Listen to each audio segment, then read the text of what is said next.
महाविकास आघाडीचं शिष्टमंडळ आज राज्यपालांची भेट घेणार आहे। महिला सुरक्षा अत्याचारावर सरकारी यंत्रणांच्या अपयशासंदर्भात या भेटी अंतर्गत निवेदन सादर केलं जाईल। या शिष्टमंडळात सुषमा अंधारे, रोहिणी खडसे, वर्षा गायकवाड यांचा समावेश आहे।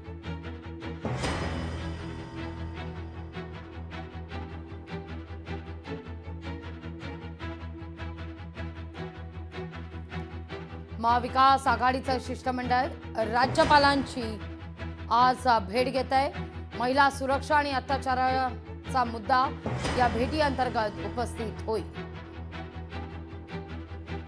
या सगळ्याविषयी अधिक माहिती घेऊया आपले प्रतिनिधी स्वप्नील जाधव यांच्याकडून। स्वप्नील, आजचा दिवस सर्वार्थानं महत्त्वाचा आहे।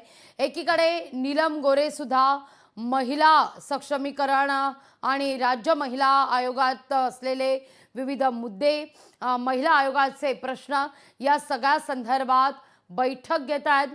दुसरीकडे मात्र या सगळ्या विषयी राज्यात महिला अत्याचाराची प्रकरणं वाढताना सुद्धा पाहायला मिळतात आणि हाच मुद्दा मवियाकडून विरोधकांकडून उपस्थित केला जातोय आणि राज्यपालांची भेट घेण्याकरता शिष्टमंडळ सुद्धा आज पोहोचतोय।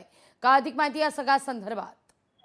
लागली अगदीच महिलांच्या प्रश्नांसंदर्भात आजचा दिवस फार महत्त्वाचा मानला जातोय, कारण की एकीकडे विधान भवनामध्ये उपसभापती नीलम गोरे हे महिलांच्या प्रश्नांवरती आढावा बैठक घेतात, तर दुसरीकडे महाविकास आघाडीचं महिला शिष्टमंडळ हे राज्यपाल CP राधाकृष्णन यांची भेट घेणार आहेत। राज्यामध्ये वाढत्या महिलांच्या संदर्भातील गुन्हे असतील किंवा महिलांसंदर्भातील प्रश्न असतील हे प्रलंबित आहेत आणि यामध्ये कुठेतरी राज्य सरकारचं अपयश दिसतंय। यामुळे निवेदन देण्यासाठी महाविकास आघाडीच्या ज्या महिला शिष्टमंडळ आहे ते राजभवनावरती दुपारी 12 वाजता जाणार आहेत, तर दुसरीकडे 12 वाजता नीलम गोरे आहेत त्या सुद्धा महिलांच्या प्रश्नासंदर्भात बैठक घेत आहेत। मात्र एकीकडे महाविकास आघाडीच्या महिला नेत्यांना राज्यपालांकडून काय नक्की आश्वासन दिलं जातं हे पाहणं महत्त्वाचं ठरणार, तर दुसरीकडे महिला आयोगाच्या प्रश्नांसंदर्भात जी बैठक आहे त्यातून नक्की काय फलित निघतं हे देखील पाहणं तितकंच महत्त्वाचं असेल।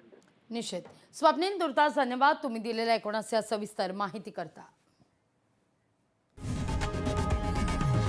लोकशाही मराठी ऐका, पहा, जागरूक रहा।